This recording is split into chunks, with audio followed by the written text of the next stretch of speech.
Bonjour à toutes et à tous. Donc nous sommes ravis de vous retrouver à nouveau aujourd'hui pour un nouveau talk. Je m'appelle Amadou, je suis bénévole au sein de l'initiative Shine to Lead, qui, je le rappelle, est une initiative qui a été créée en 2018 par Naye Batili. Notre objectif, c'est vraiment d'œuvrer pour que donner les chances de réussite scolaire à des jeunes filles qui sont brillantes à travers différentes actions et programmes. Forcément, le contexte lié à la pandémie de Covid-19 nous a tous inquiétés, notamment sur le risque de décrochage scolaire pour les jeunes filles à la rentrée prochaine. C'est pourquoi nous avons lancé depuis le 10 août un grand programme de cours de vacances en ligne qui concerne donc une centaine de jeunes filles qui sont issues des 14 régions du Sénégal. Vraiment, c'est un panel très représentatif de tout le pays. Donc, on a la chance d'en avoir 7 d'entre elles qui sont présentes avec nous aujourd'hui. Et l'autre objectif du programme, donc en plus des cours en ligne, elles ont 8 heures de cours en ligne par semaine dans des matières essentielles, donc la physique-chimie, les maths, la SVT, l'anglais, le français, etc. L'autre objectif, c'est qu'elles puissent échanger avec des personnalités qui puissent les inspirer, à l'image du talk de la semaine dernière avec Calista Si, qui nous a tous vraiment beaucoup impressionnés. Donc voilà, nouveau rendez-vous aujourd'hui. Et donc moi, je vais sans plus tarder donner la parole à Béa Blondin, qui nous a fait le plaisir de rejoindre récemment Shine to Lead en tant que mentor et qui sera la modératrice pour ces nouveaux échanges aujourd'hui. Donc voilà, je vous souhaite un très très bon talk à toutes et à tous. Et merci à nos invités de nous donner du temps pour échanger aujourd'hui. Bonjour à tous, merci Amadou. Merci à Shine to Lead de me donner l'occasion de modérer ce très beau panel avec une très belle thématique. Donc, je me présente, je suis Béatrice Blondin-Diop, fondatrice et directrice de l'agence de communication BABA. Et aujourd'hui, je serai donc en compagnie de 7 jeunes filles, comme vous l'a dit Amadou, du programme Shine to Lead. Ndaifatou Diagne, qui est une élève de seconde S, elle nous vient de Saint-Louis. Sophie Marie-Jeanne Faye, qui est aussi de seconde S, qui nous vient de Palmerin, très belle région que j'ai visitée récemment. Anna Diata, qui est en seconde S, elle nous vient de Thiès. Fernande Dominique Sambou, qui est en seconde S, elle nous vient de Ziguinchor. Bintou Lo, première S2. Sorna Astougawan Diop, qui est en première S1, qui nous vient de Dakar. Kadidiatou Diakhaté, première S1, qui est aussi de Dakar. Donc, nous avons l'immense privilège aujourd'hui, mesdemoiselles et vous qui nous écoutez, d'échanger avec 2 grands entrepreneurs. Vous les connaissez certainement. Sobel Aziz Ngom, directeur exécutif de Social Change Factory, et qui est le directeur général et le cofondateur de PAPS. Messieurs, comment allez-vous? Bonjour Béa, écoute, pour ma part, je vais très bien et je suis très heureux d'être là, de te retrouver, de retrouver toutes ces brillantes jeunes filles. Problème de son de mon côté. Est-ce que tu nous entends bien? Moi, je vous entends très bien, oui. Vous m'entendez Voilà, moins bien? Parfait. Alors, Sobel, moi, je vais te demander de garder ton micro ouvert. Pareil pour Bamba. Bamba, est-ce que tu es là? Est-ce que tu nous entends? Je suis là, je vous entends bien. Parfait. Voilà. Bon, ça va bien également. Un plaisir d'être là. Bonjour Ndaifatou, Sophie, Anjata, Fernande, Bintou, Astou, Khadijatou. On passe une belle heure ensemble. Sobel, j'espère que tu vas bien également. Et voilà, let's go. Alors, Bamba, comme tu as la parole, je vais te laisser continuer tout simplement en te demandant de te présenter, de nous en dire un petit peu plus sur cette entreprise que tu as créée, PAPS. D'accord. Donc, moi, je m'appelle Bamba, je suis entrepreneur depuis 7 ou 8 ans maintenant. Donc, avant ça, j'ai un cursus assez classique, mais dans différents endroits. Donc, en gros, en France, au Sénégal et au Canada. Et donc ensuite, j'ai commencé à travailler en France dans l'édition de logiciels pendant 3 ans. Ensuite, j'ai continué toujours dans l'édition de logiciels, donc 2 ans de plus. Et puis, j'ai terminé avec une boîte de conseil avant de me lancer dans l'entrepreneuriat. Tu me dis, Béa, si les termes ne sont pas clairs quand je parle, parce que peut-être que je ne vais pas faire exprès, mais utiliser des termes un peu… Non, je pense que ça va, que ce n'est pas trop compliqué. Sobel, tu es du même avis? Oui, je pense encore que ça va. Voilà. Vas-y, je t'en prie. Après, j'ai commencé donc dans l'entrepreneuriat en 2013 en lançant un centre d'appel à l'époque en France. Et j'ai eu la chance de rencontrer un client qui a souhaité qu'on fasse de gros volumes. Et donc, on a décidé d'ouvrir au Sénégal une seconde antenne. Et donc, c'est à partir de ce moment-là que j'ai commencé réellement à travailler avec le marché ouest-africain de manière générale. Puis 2 ans après, j'ai dû fermer. C'était très dur. Mais voilà, le vrai gros premier échec entrepreneurial que j'ai eu. Et puis, en 2016, dégoûté, etc. Et puis 2016, je me suis et j'ai lancé PAPS. Voilà, 1 an après. Donc, tu as commencé déjà à rentrer dans le sujet en nous parlant d'une première expérience qui a échoué. Donc, Ouais. c'est bien. On va y revenir tout à l'heure. En attendant, on va écouter Sobel qui va se présenter.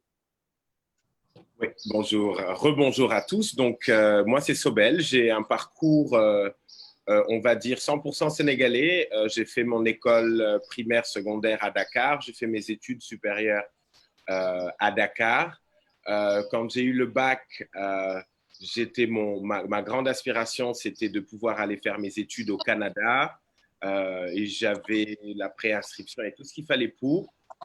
Pour des raisons familiales, je n'ai pas pu y aller. C'était une grosse déception pour moi.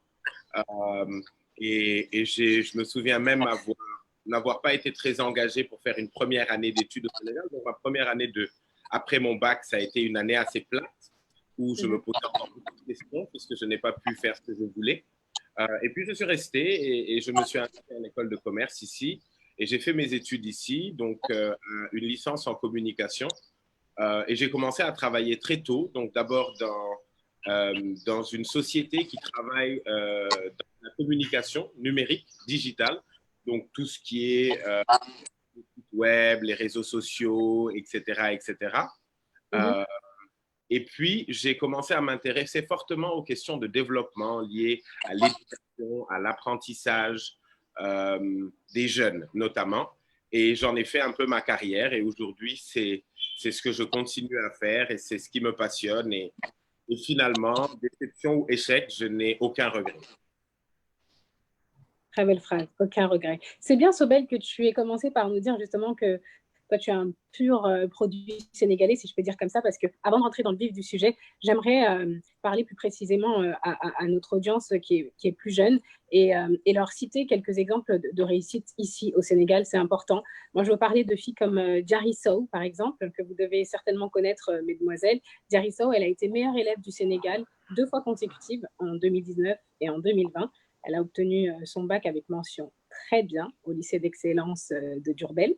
Mais il y a aussi une jeune fille qui s'appelle Mamkoumba Diédou, qui est peut-être un petit peu moins connue. Elles ont toutes les deux reçu leur prix des mains du président Macky Sall lors de la cérémonie officielle de remise des prix aux lauréats du concours général 2019. Donc, 2 modèles de réussite. Ce sont des jeunes filles qui sont aussi brillantes que vous. Elles ont su faire la différence, mais vous savez sûrement qu'il y a eu des moments difficiles à surmonter pour arriver au stade où elles sont aujourd'hui, pour arriver à la réussite, si je peux dire ça comme ça. C'est justement donc de cela que nous allons parler aujourd'hui. Comment apprendre de ces difficultés, de ces réussites pour réussir. Alors, la première chose que j'ai envie de vous demander, à toi,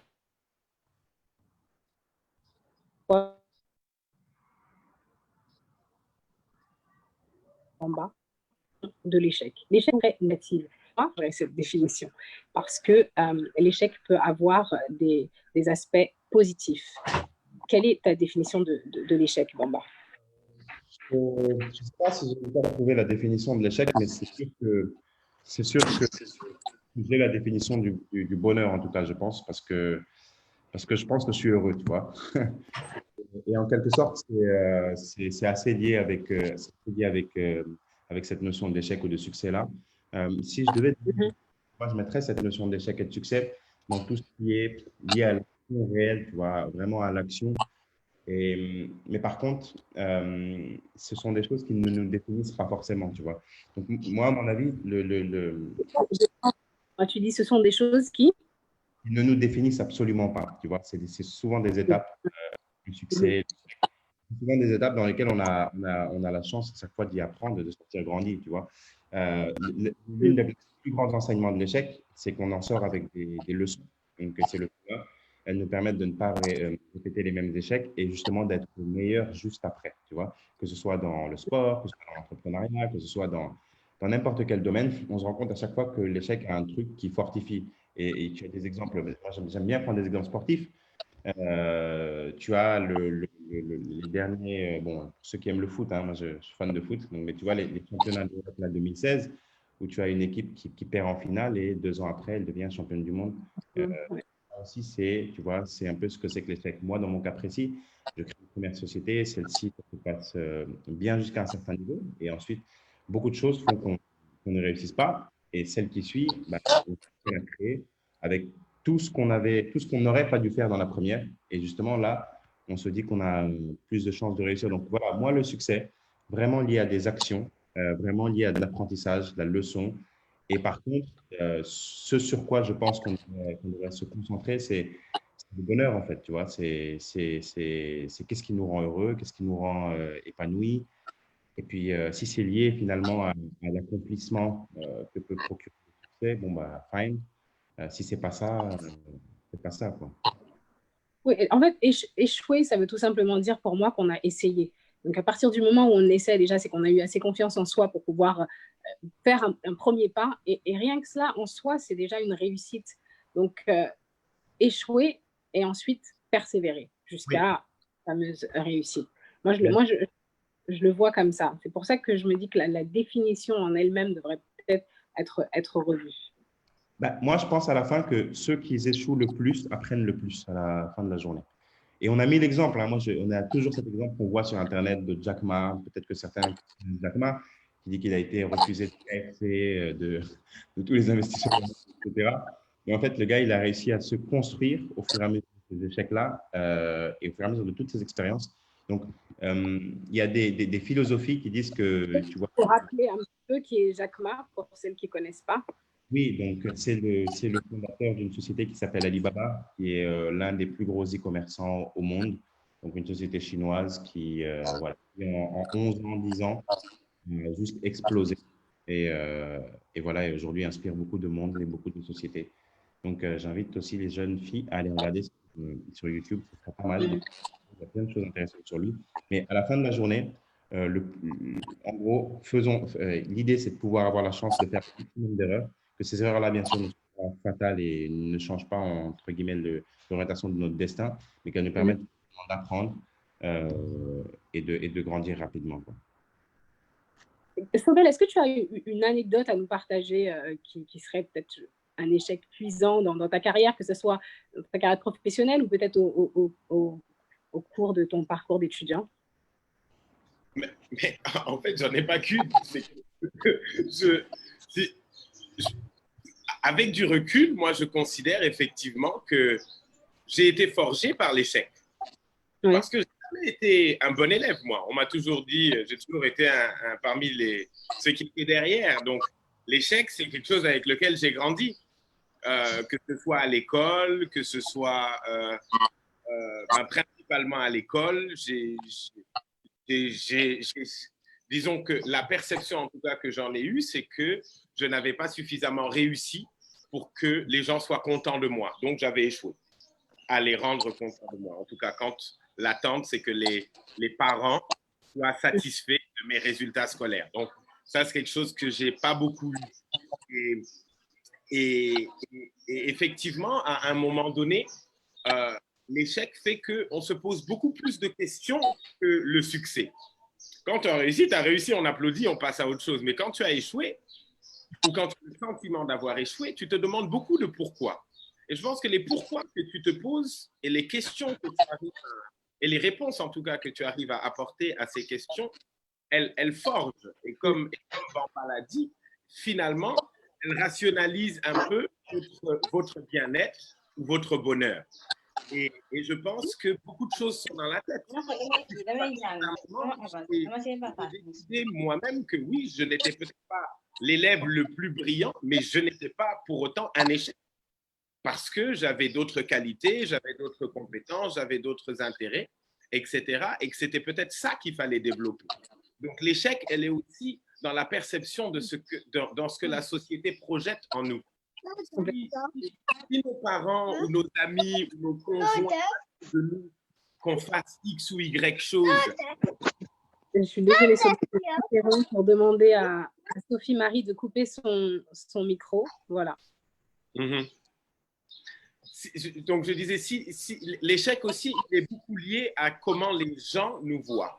Par exemple, quand tu fais une grande école ou que tu as toujours été une élève brillante et que tu fais une grande école et que tu dis à tes parents que je vais être artiste ou je vais être peintre et je ne suis pas sûr de pouvoir avoir beaucoup d'argent et de m'acheter un appartement, certains peuvent le voir comme un échec. Pour nous, ce n'est pas un échec. Finalement, donc, l'échec, il ne nous appartient pas à nous seulement. Et je pense que c'est ça qui est très important, c'est de prendre la distance entre notre bien-être comme Bamba disait, et notre bonheur et les autres, dans une mesure. Et l'autre, c'est que sinon, on ne va pas l'appeler l'échec, mais disons, ce que l'on n'a pas réussi, ce sont des leçons. Ce que l'on n'a pas réussi, ce sont des leçons qui vont nous permettre et qui vont accélérer notre capacité à les réussir plus vite. Et c'est pour ça que très souvent, je souhaite aux jeunes d'échouer tôt. Parce que je pense que le fait d'avoir connu l'échec tôt, je ne veux pas dire la déprime, mais en tout cas les questionnements liés à l'échec, ont fait qu'aujourd'hui, pour moi, très peu de choses dans ma vie ou dans mon travail sont considérées comme des échecs.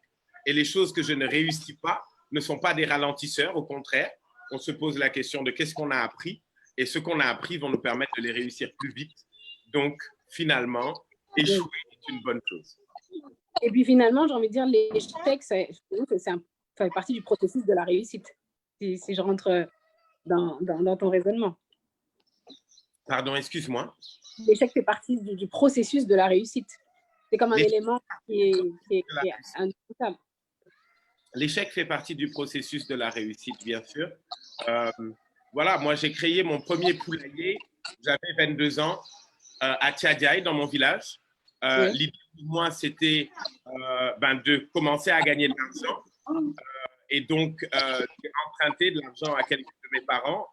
Et je leur ai dit, voilà, je veux entreprendre, c'est important, etc. Je ne connaissais pas cette réalité-là. Je l'ai connue, mais j'ai complètement échoué dedans. J'ai perdu tous mes poussins parce que y avait une réalité qui était tellement importante de suivi, de se dépouiller à un rythme qui soit très régulier, etc. etc. Et à la fin de ce processus-là, la leçon que ça m'a donnée clairement et qui aujourd'hui m'a suivi au bout, c'est qu'on ne se lance pas dans une affaire ou dans un business que par envie ou par intuition. Et que les responsabilités qui vont nous attendre dans cette activité-là sont trop importantes et que si on n'en prend pas la mesure, eh ben, on peut tout perdre. Et j'ai tout perdu en 3 mois. J'avais investi 300 000 francs, j'avais 22 ans, j'ai tout perdu en 3 mois parce que tout simplement, je n'avais pas nécessairement la rigueur qu'il fallait. Je pensais que c'était quelque chose que je pouvais faire que le week-end. Or, un poulailler, il faut vraiment être présent, etc. etc. Complètement. Donc oui, c'est vraiment ça a été une très belle leçon pour toi. Absolument. Une leçon, comme je dis, qui vraiment s'applique après sur tout ce qu'on commence et qui c'est un peu une checklist. C'est le bon mot, la checklist. Alors moi, j'ai envie de vous poser encore beaucoup de questions, mais je vais être généreuse. Je vais partager avec vous, mesdemoiselles. Donc, je vais laisser l'une d'entre vous poser, en fait, chacune à votre tour. Vous pourrez chacune à votre tour poser des questions à Sobel et à Bamba. La première, donc, qui va poser sa question sera Ndeifatou Diagne. Ndeifatou, veux-tu bien ouvrir ton micro, s'il te plaît? Et puis tu as juste à dire le nom de la personne à qui ta question.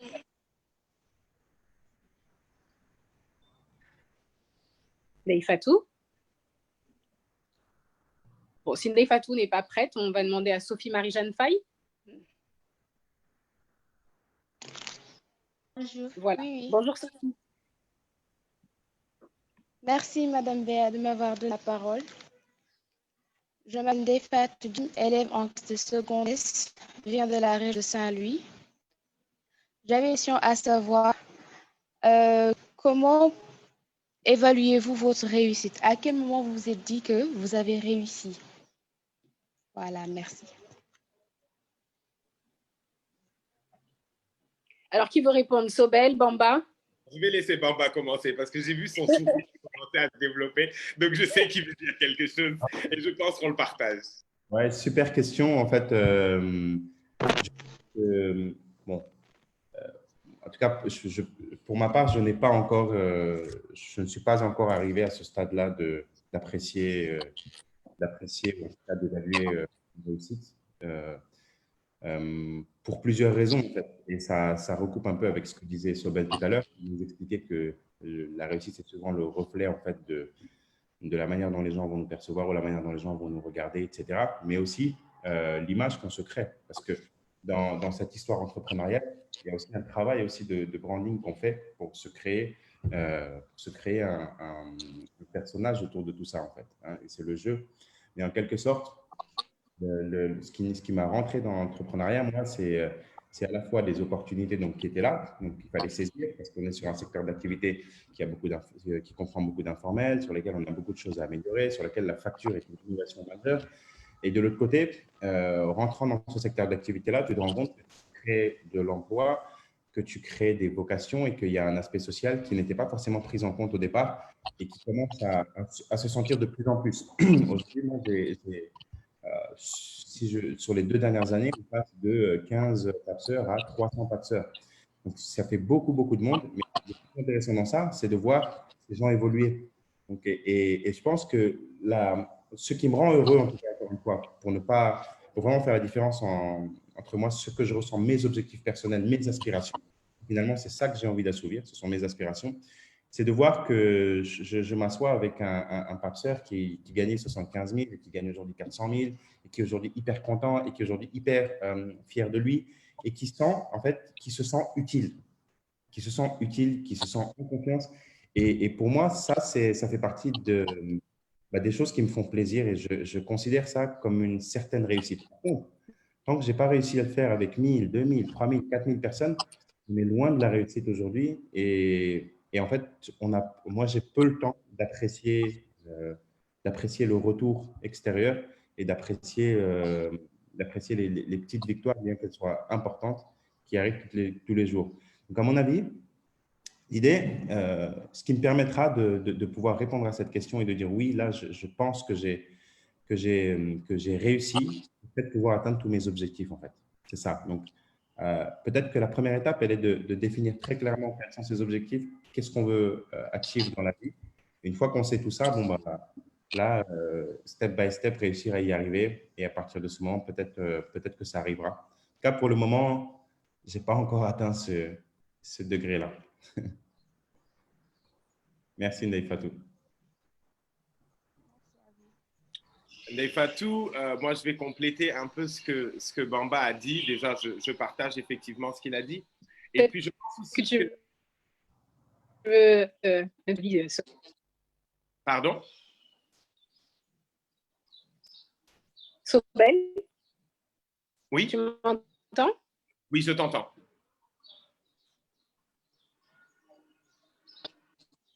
Alors, moi, ça a coupé. Je ne sais pas si tu vas répondre ou non. Je disais, est-ce que tu veux ajouter quelque chose à ce que Bamba vient de dire? Oui, je sais que vos avis se rejoignent, mais peut-être que tu as… Oui, je commençais justement et je disais effectivement que nos avis se rejoignent, mais qu'en plus, je dirais à Ndeye Fatou qu'en fait, la notion de réussite, elle évolue en fonction de notre âge et de notre précédent accomplissement.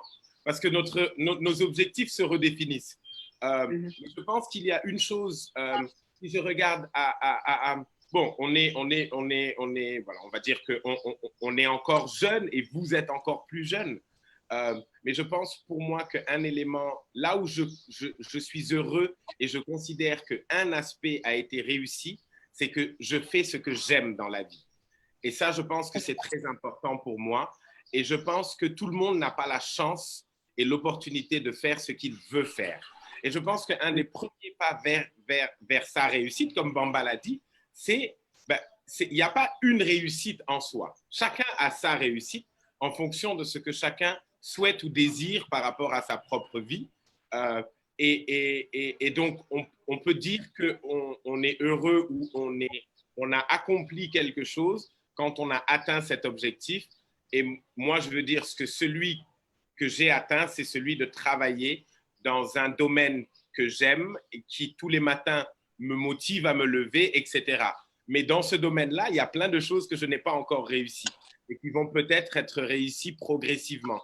Et que donc la réussite, elle est, voilà, c'est pas un grand ensemble, c'est plein de petits ensembles, mais c'est surtout des petites choses aussi qui vont évaluer. Parce que si quand j'avais 20 ans, mon rêve, c'était d'avoir un appartement et une voiture pour considérer que j'ai réussi, aujourd'hui je l'ai et ce n'est plus ça mon rêve. Mon rêve, c'est autre chose. Et donc, nos rêves et nos notions de réussite, elles vont évoluer aussi avec notre âge et avec ce que l'on a réussi. Exactement. Il y a comme des paliers. Et donc, du coup, tu n'es pas encore arrivé au sommet, quoi, si je peux dire. C'est ça. Mais c'est comme un peu comme le bonheur. Les gens ont tendance à chercher le bonheur, toujours vouloir être heureux. Mais enfin, beaucoup de gens ne le savent pas, mais on n'est pas heureux tout le temps, sans arrêt, avec le sourire jusqu'ici. Le bonheur, ce sont des instants.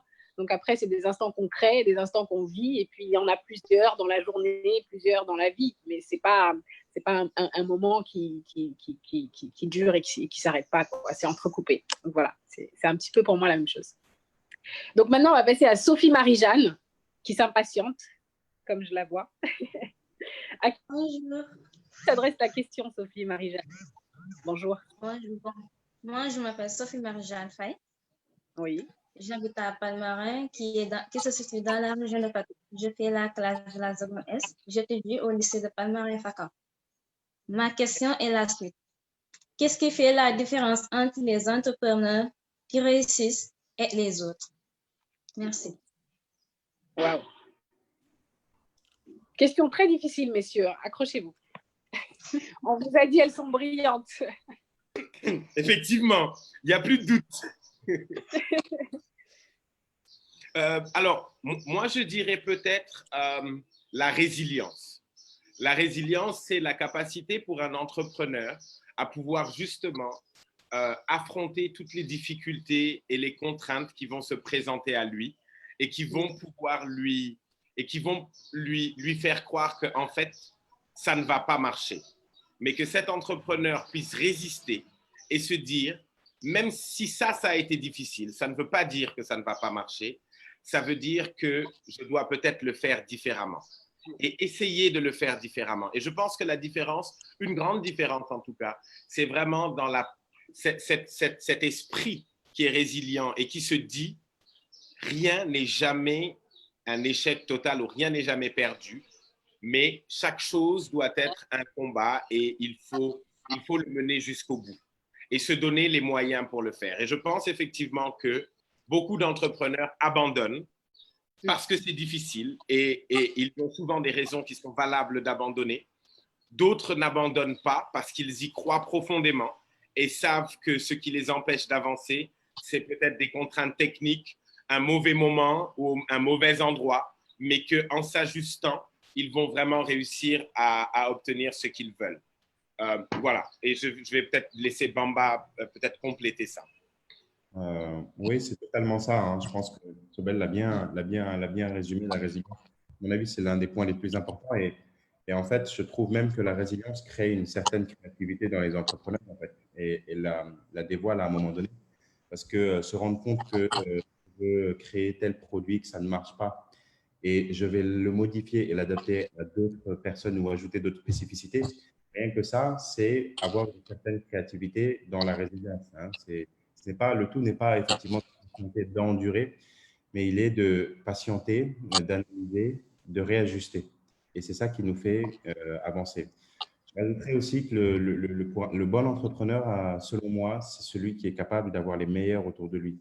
Donc, c'est celui qui comprend qu'il n'est pas lui le meilleur, il n'est pas censé forcément être le meilleur, mais par contre, qui a la capacité de faire rejoindre autour de lui les meilleures personnes sur les meilleurs postes. Et ça, c'est très difficile parce que les meilleurs, en fait, ce sont les meilleurs par définition. Donc, ils ont le choix, ils peuvent faire tout ce qu'ils veulent. Et à un moment donné, ils se retrouvent peut-être même à vouloir se lancer dans l'entrepreneuriat. Donc, convaincre quelqu'un qui a qui est vraiment un profil A, comme certains les appellent, c'est plus que de l'entrepreneuriat, c'est de la vocation. En fait, hein. C'est vraiment, les gens rejoignent vraiment des idées, les gens rejoignent en tout cas les gens talentueux rejoignent vraiment de grosses visions parce qu'ils ont besoin de challenge. Et c'est ça, un bon entrepreneur, c'est la capacité d'avoir ce type de personnes autour de soi. La dernière que je pense que je pourrais rajouter à ça, Jeanne, ce serait quelqu'un de très à l'écoute. Un bon entrepreneur, c'est pas celui qui parle le plus, en fait, mais c'est celui qui écoute le plus et qui sait utiliser ce qu'il a compris ou ce qu'il a entendu du marché, des clients, des collaborateurs, des parents, de tout le monde. En fait, l'une des grandes qualités à développer si tu veux être entrepreneur, c'est vraiment ta capacité d'écoute. Donc, tout ce qu'on dit là, comment tu vas te servir de l'expérience de Sopel et de tout ce qu'il dit pour pouvoir demain, toi, soit faire des erreurs différentes, et au moins tu auras pris un peu de son expérience, ou tout simplement ne pas faire les mêmes et pouvoir avancer avec ton propre chemin sur ta propre voie. Moi, je pense que c'est ça. Donc, tu peux les résumer? Il y a la persévérance. Donc, il y a la résilience dont on parlait avec Sobel. Donc, la La résilience, résilience pour moi. et la créativité. Il y a la capacité à construire autour de soi, autour de son projet, à attirer les meilleurs talents pour pouvoir le faire. Et puis derrière, le dernier, il y a… Qu'est-ce que je disais encore L'écoute. Exactement. Être attentif. Voilà, Savoir écouter. d'analyse et puis l'action qui découle de tout ça. En tout cas, les actions qui découlent de tout ça. Moi, Béa, avant de continuer, moi, je voudrais juste rajouter quelque chose pour Sophie avec un exemple, peut-être pour illustrer un peu cette capacité pour l'entrepreneur à se transformer et à aller de l'avant. C'est justement Covid. En ce moment, il y a un contexte, les filles, qui font que beaucoup d'entreprises, beaucoup de business, et vous le voyez certainement dans vos familles et autour de vous, sont affectés parce que les gens, beaucoup de marchandises ne circulent plus. Les gens, à un moment, ne pouvaient plus circuler. Les écoles sont fermées, certaines boutiques sont fermées, beaucoup de gens ont perdu leur emploi, etc. Et donc, il y a beaucoup d'entrepreneurs qui, dans cette période, ont vu cette difficulté et ont réussi à transformer leur modèle et la façon dont ils faisaient les choses pour l'adapter au contexte de Covid pour pouvoir survivre. Et je pense notamment que l'entreprise de Bamba fait partie de ces entreprises-là qui, parce qu'elles sont dans un secteur qui est de transporter des marchandises d'un point A à un point B, et quand Covid a dit aux gens, maintenant, vous pouvez beaucoup moins vous déplacer, vous ne pouvez plus aller dans les régions, vous pouvez plus ceci, eh ben, l'entrepreneur qui est aguerri et qui est avisé va se dire, cette situation, comment mon entreprise peut en profiter pour pouvoir apporter une solution aux gens qui sont confrontés à des problèmes à cause de Covid. Et celui qui arrive à apporter des solutions là où un grand besoin se crée, devient un entrepreneur, justement, qui a plus de succès qu'un autre parce qu'il a, je ne vais pas dire un monopole, mais il a réussi à apporter une réponse tout de suite à des gens qui avaient un problème et qui n'avaient pas d'autre solution. Et je pense que là, concrètement, le cas de Covid est un exemple, et on va le voir, je pense, encore bientôt, de toutes ces entreprises et de tous ces entrepreneurs qui ont transformé leur façon de faire les choses pour survivre à la crise, mais en même temps qui se sont découverts de nouveaux talents et certainement même un nouveau modèle économique pour faire fonctionner leur business, comme ce qu'on fait là. Avant, quand on faisait des rencontres comme ça, on ne les faisait jamais sur Zoom. On se rencontrait dans une salle à Liberté 6 quelque part, on s'asseyait tous ensemble, on parlait pendant 2 heures. Aujourd'hui, on ne s'est jamais dit que c'était possible ou qu'en tout cas que c'était la règle, mais là, ça devient la règle et ça marche très bien. De Palmarin à Dakar, à ici ou là, on est tous là et on arrive à parler. Et ça aussi, c'est l'adaptation et la résilience. La magie du digital. Ouais. Complètement. Je suis tout à fait d'accord avec vous, Sobel, Bamba, c'est exactement ça. Donc finalement, il y a un maître mot qu'il faut retenir, mesdemoiselles, c'est la résilience. J'espère que la réponse te satisfait, Sophie Marie-Jeanne. Moi, j'en apprends beaucoup en même temps. Hein. Merci. Anne Diata, est-ce que tu es là? Est-ce que tu nous entends? Peux-tu ouvrir ton micro, s'il te plaît? Merci de m'avoir donné la parole. Je m'appelle Anna Diata, en classe de seconde S. Je suis de la région de Thiès. Ma question est la suivante. Peut-on vraiment apprendre de l'échec quand on est dans une société telle que le Sénégal? Moi, je pense qu'on peut, je me lance, hein. Je pense qu'on peut encore plus apprendre de l'échec au Sénégal, oui, encore plus. Parce que tout est, bon, pas tout, je ne vais pas abuser non plus. Beaucoup de choses sont défaillantes, en fait. Hein. Beaucoup de choses sont défaillantes, donc effectivement, on peut apprendre de tout. En fait, il suffit d'avoir, en fait, tout peut être, comment, amélioré. Et c'est ça qu'on veut, en fait, si on se positionne en tant qu'entrepreneur. Ce qu'on veut, c'est pouvoir améliorer des choses, pas forcément en créer, mais se dire que, OK, il y a des choses qui existent, qui marchent bien, en tout cas, que les gens ont l'habitude de faire. Et je reprends cet exemple de réunion. Les gens ont l'habitude d'aller dans des salles de réunion. Bah, Covid est là. Il faut proposer une solution qui leur permet toujours de répondre aux besoins de réunion, mais en même temps d'être safe et d'être donc en sécurité et de ne pas prendre de risques. L'échec, c'est la meilleure école au monde, en fait.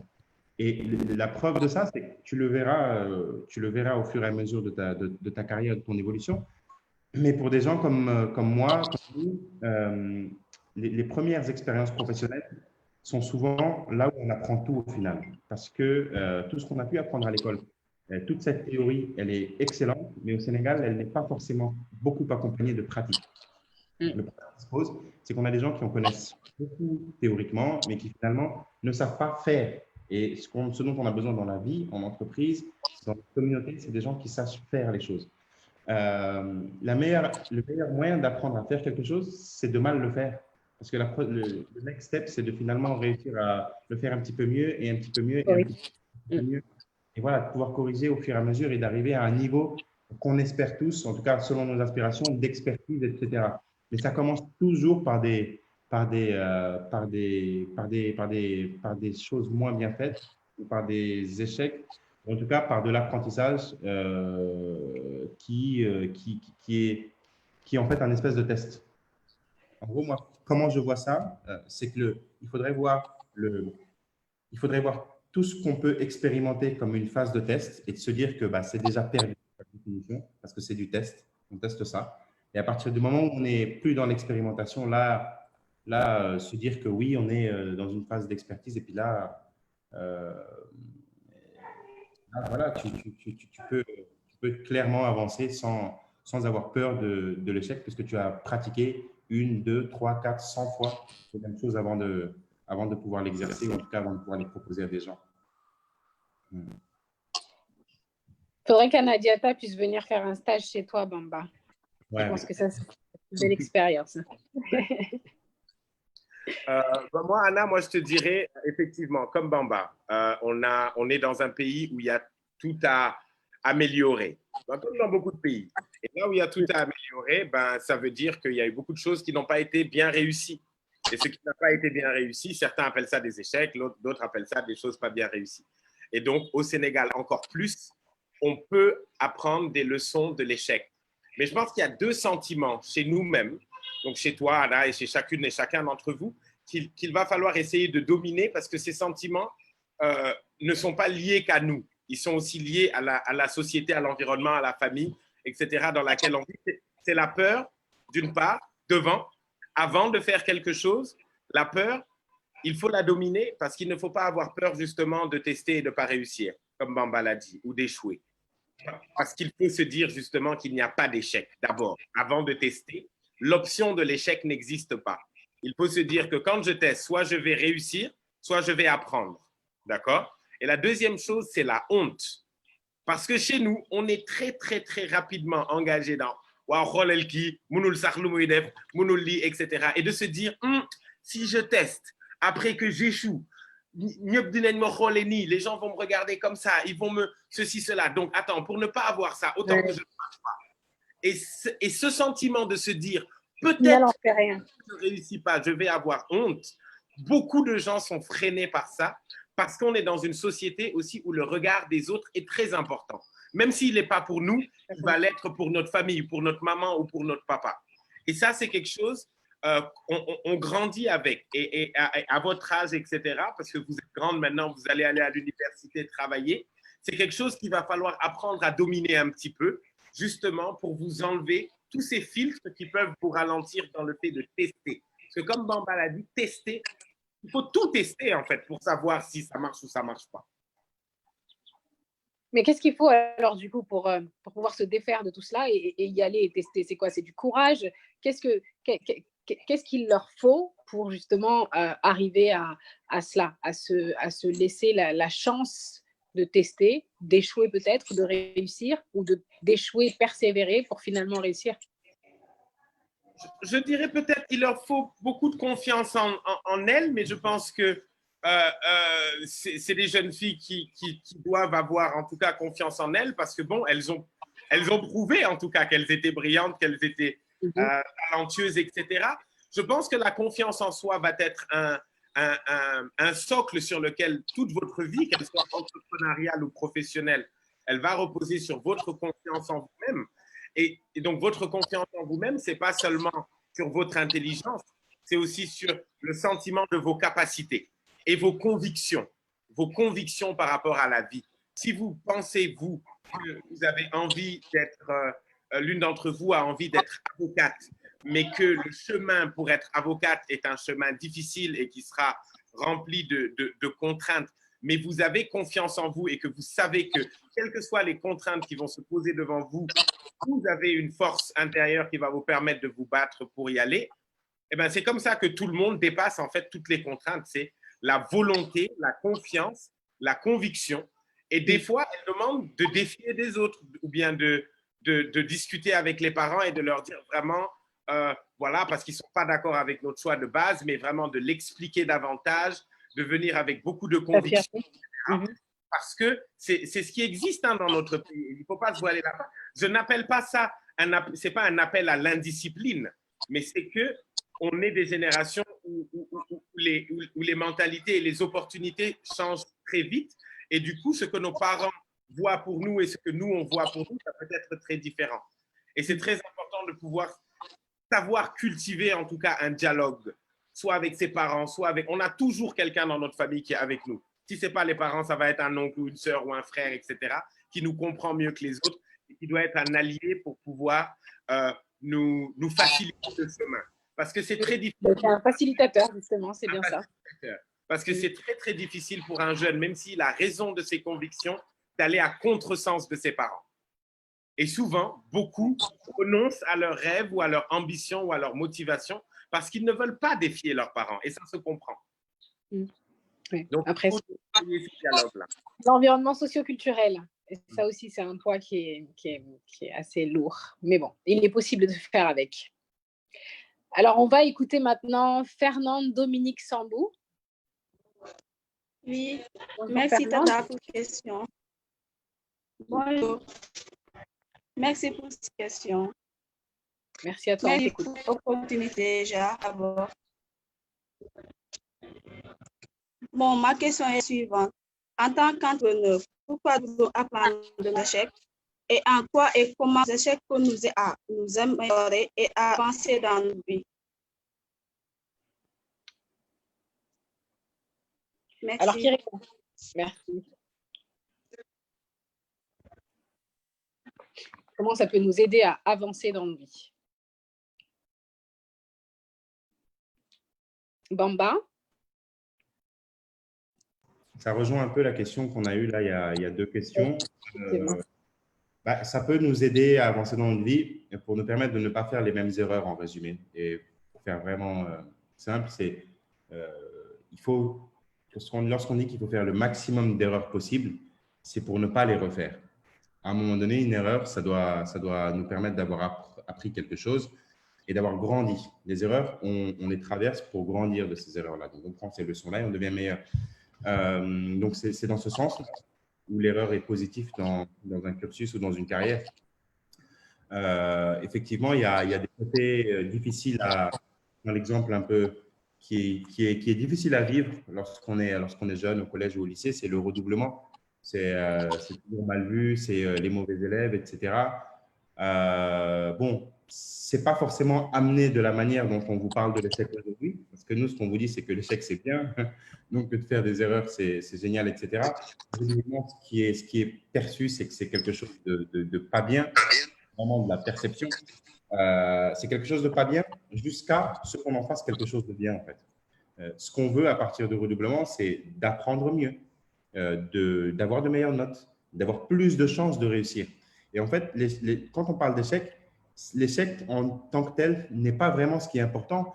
Ce qui est important, c'est tout le processus qui part de la première action jusqu'à la conclusion, ou en tout cas jusqu'à la fin, en fait. Hein. Et cette fin, c'est soit la réussite où je passe ou bien j'ai de bonnes notes, mais j'ai agi, comme disait Béa plus tôt, j'ai fait quelque chose et c'est ça qu'on veut. Donc, on veut apprendre comment faire. On veut apprendre comment faire bien. Et pour savoir comment faire bien, il faut savoir comment faire mal. Donc, c'est ça, en fait. Donc, en quelque sorte, moi, c'est comme ça que je pourrais te l'expliquer, Fernande. Voilà, c'est ça. Ça te permet d'apprendre plus vite. C'est un accélérateur d'apprentissage, on va dire. L'échec. C'est ce qui ne marche pas, en tout cas. Et, Voilà. et après, tu essaies de l'améliorer. Alors, il nous reste 15 minutes. Du coup, on va passer à la prochaine question. Bintou Lo. Bintou, je te laisse la parole. Tu peux ouvrir ton micro. Merci, Tata Béa, de m'avoir invité et de m'avoir donné la parole. Vous savez, je me concentre souvent avec une phrase que l'on a gagné, que l'on a perdu, que l'on a réussi, que l'on a fait un échec, c'est toujours le début de quelque chose. Parce qu'en gagnant ou en réussissant, on devrait encore redoubler d'efforts. En faisant un échec aussi, on devrait relever avec cette eau et de dire que demain, ce sera pour la réussite, Inch'Allah. Ma question en est que, quels sont les facteurs communs, quels sont les facteurs clés en considération avant d'entrer dans l'entrepreneuriat?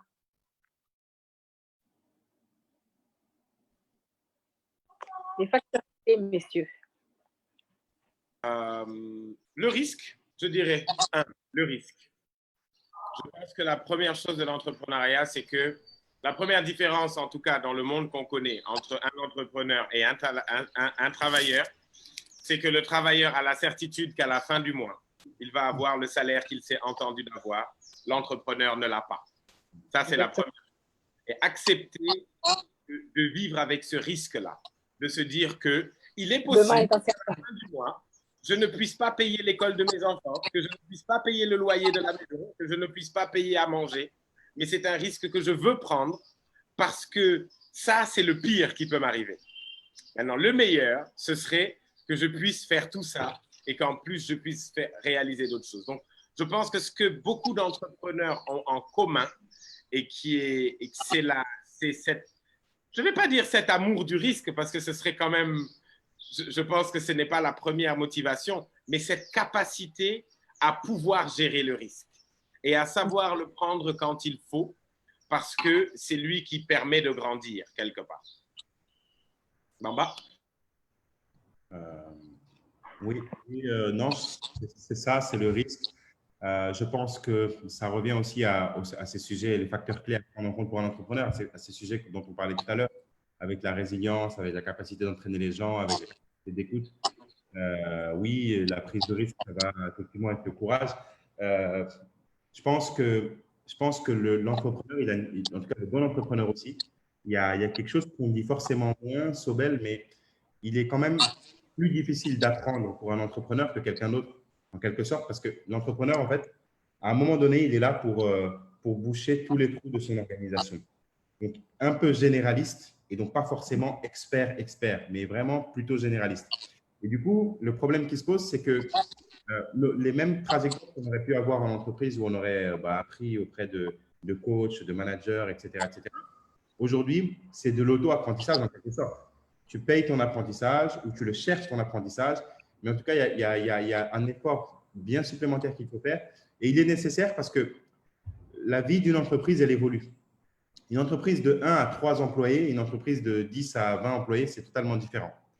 À partir de 50, une autre histoire. Il y a les syndicats, il y a plein de choses, c'est une autre histoire. Et en fait, l'entrepreneur, ce qu'il veut, en tout cas, s'il est passionné par ce qu'il fait et qu'il veut toujours le faire, c'est toujours de pouvoir rester dans sa position, mais de pouvoir évoluer avec la société parce que celle-ci se transforme.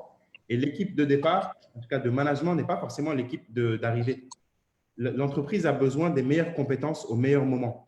Donc, l'entrepreneur, lui, il a besoin d'apprendre extrêmement rapidement pour être cette personne-là. Sinon, ce n'est plus la bonne personne. Et l'intérêt commun prévaut de son propre intérêt. Donc, finalement, si ce n'est pas la bonne personne, il n'a pas raison. En tout cas, il n'y a pas de nécessité qu'il soit sur le poste. Donc, moi, je pense que les clés aussi de l'entrepreneur, c'est aussi sa capacité de recherche, d'apprentissage et de grandir. Et tout ça, ça rejoint encore la curiosité et l'écoute. Mais là, c'est déclenché par lui-même, en fait. J'arrive à tel stade de mon entreprise, je dois évoluer. Pouvoir analyser, voilà, une capacité d'analyse extrêmement fine. Vraiment savoir ce que c'est que les points forts d'une bonne structure et ce que c'est que les points faibles d'une structure qui vigote pour pouvoir se positionner et avoir les meilleures, en tout cas, les meilleures décisions à prendre. Les choses évoluent tellement rapidement qu'il faut toujours être à niveau de toute façon. Alors bon, je suis désolée, je te coupe un peu parce qu'on est pris par le temps. Du coup, il reste 2 questions. Je vais laisser la parole à Sorna Astou et à Khadijatou. Sorna Astou posera sa question à Sobel et Khadijatou, la question c'est pour toi. OK? Donc, Sorna Astou Gawan, je te laisse la parole. Sorna? Ou sinon, si Khadijatou est déjà prête, peut-être. Oui, je peux commencer par Khadijatou. Okay. C'est comme vous voulez, les filles. Bonjour. Khadijatou, alors vas-y, je te laisse poser ta question. Bonjour. C'est Khadijatou Diakhaté, en première S1 et je suis dakaroise. Je vous remercie pour cette opportunité que vous nous offrez en tant que jeune fille. Et voilà. Alors, ma question, c'est qu'aimeriez-vous que les futurs entrepreneurs sachent par rapport à l'entrepreneuriat? Merci. Bonjour Khadijatou. Alors, Sobel? Khadijatou, c'est… Voilà, d'accord. OK. Alors, qu'est-ce qu'on aimerait que les futurs entrepreneurs sachent? Je pense qu'ils devraient savoir justement, bon, un peu, pour ne pas revenir sur ce qui a été dit, hein, Bamba a énuméré tout à l'heure les valeurs, donc je pense que déjà ces valeurs-là, elles sont importantes à savoir. Je pense aussi que l'entrepreneur doit se dire en permanence que ce qu'il est en train de faire peut répondre à un besoin d'aujourd'hui, mais ne répond pas nécessairement aux besoins de demain. Et donc, c'est très important pour lui, pendant que en tout cas le visionnaire, l'entrepreneur visionnaire, celui qui porte l'entreprise, doit faire en sorte que ce qui se fait aujourd'hui puisse être géré par les autres personnes intelligentes qui sont avec lui, dont Bamba a parlé, et que lui ait toujours un pas d'avance et que lui soit en train de préparer ce qui vient ensuite. Ça, je pense que c'est quelque chose de très important parce que le principe de l'entrepreneuriat, c'est aussi le renouvellement pour subsister, pour exister. Tu peux fonctionner 2-3 ans de la même façon, mais la concurrence va venir avec une technologie plus avancée, avec des idées plus innovantes, avec un parcours plus rapide, etc. Si toi, tu restes… Exactement. Et du coup, donc, toujours préparer, anticiper, préparer l'avenir et avoir cet état d'esprit qui vous amène qui t'amène à te renouveler et à ne pas avoir peur de mettre de côté vraiment ce qui a le moins marché pour te concentrer sur ce qui marche le plus et en faire ton cœur d'activité quelque part. Et la deuxième chose, je dirais, c'est cet aspect qui est vraiment lié à l'incertitude. Il ne faut pas avoir peur. Il ne faut pas être téméraire et foncer dans le mur, mais il ne faut pas que la peur soit le premier sentiment qui soit devant toi, parce que ça va te limiter. Ça va t'éviter de faire certains choix, certains investissements. Ça va t'éviter de prendre des risques, alors que c'est ce qu'il faut dans l'entrepreneuriat. Donc, il faut essayer vraiment de créer un équilibre. Et puis surtout, au Sénégal, l'argent n'est pas la première chose dont un entrepreneur a besoin. Voilà, ça c'est vraiment la chose que je veux vous dire, parce que en travaillant avec les jeunes entrepreneurs, on se rend compte que souvent pour eux, avoir écrit un projet sur un papier fait d'eux des entrepreneurs. Et ce qu'ils attendent, c'est que quelqu'un leur donne beaucoup d'argent pour commencer. L'entrepreneuriat, c'est pas ça. L'entrepreneuriat, c'est toi-même, tout petit, comme la maman qui vend ses crèmes, doucement, doucement, et tu vas grandir jusqu'à arriver à un certain résultat. Et donc, ça, c'est vraiment mon point pour les entrepreneurs. L'argent n'est pas ce qu'il vous faut nécessairement au départ. Vous devez d'abord tester, vous devez faire, vous devez prouver qu'il y a quelque chose qui vaut la peine de recevoir un investissement et ne pas faire comme la génération des jeunes de notre jeunesse d'aujourd'hui qui se dit « on a écrit un bon business plan, on doit aller à la banque et la banque doit me donner 10 millions. Si la banque ne me donne pas 10 millions, c'est que la banque ne soutient pas les jeunes. » Non, c'est plus compliqué que ça. Il faut pouvoir créer par soi-même avant d'attendre que les autres nous donnent quelque chose. Voilà. Très bien. Alors, est-ce qu'on a Sorna Astougawan? Sorna, bonjour, je m'appelle Sorna Astougawan Diop.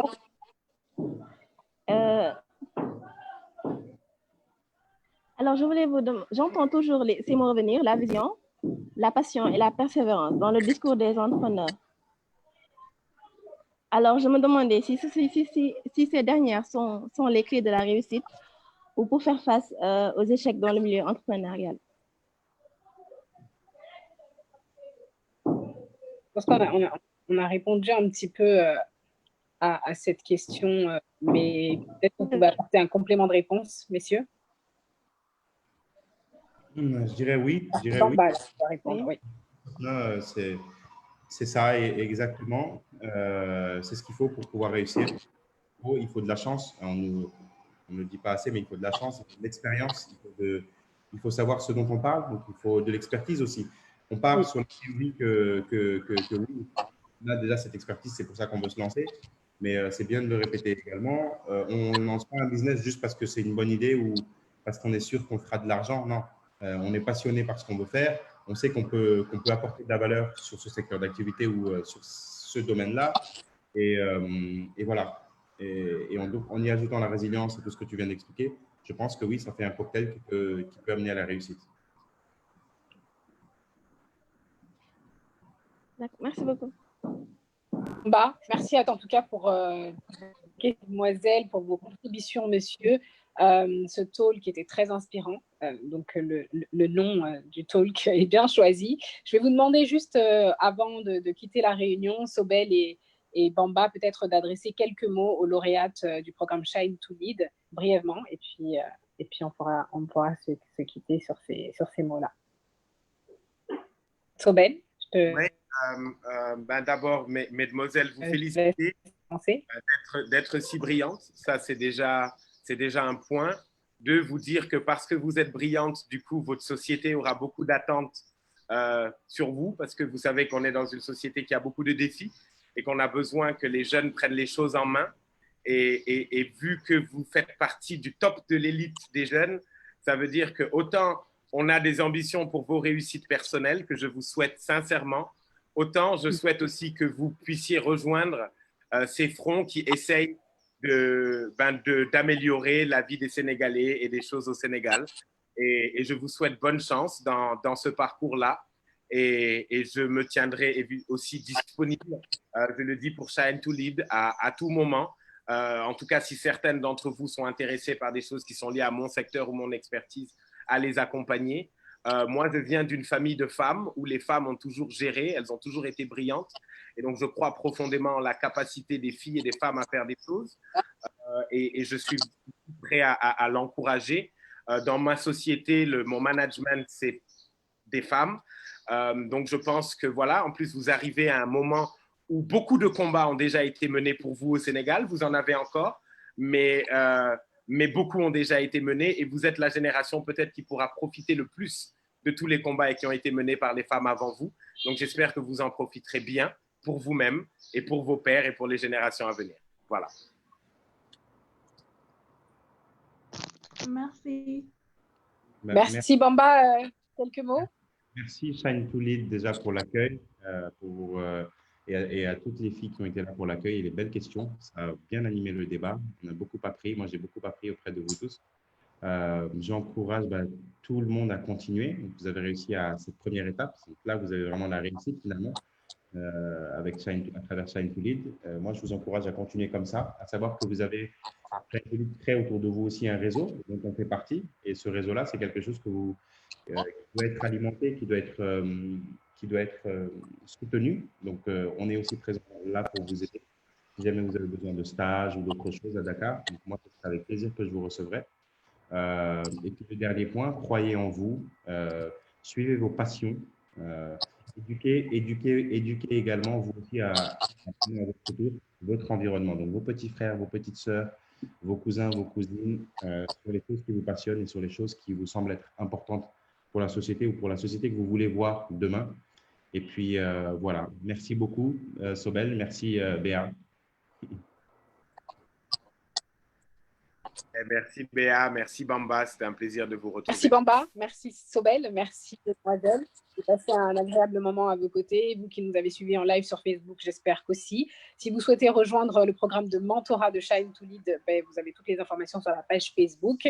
Et puis, je vous souhaite à tous de passer un très bon week-end. À bientôt. Merci. Merci.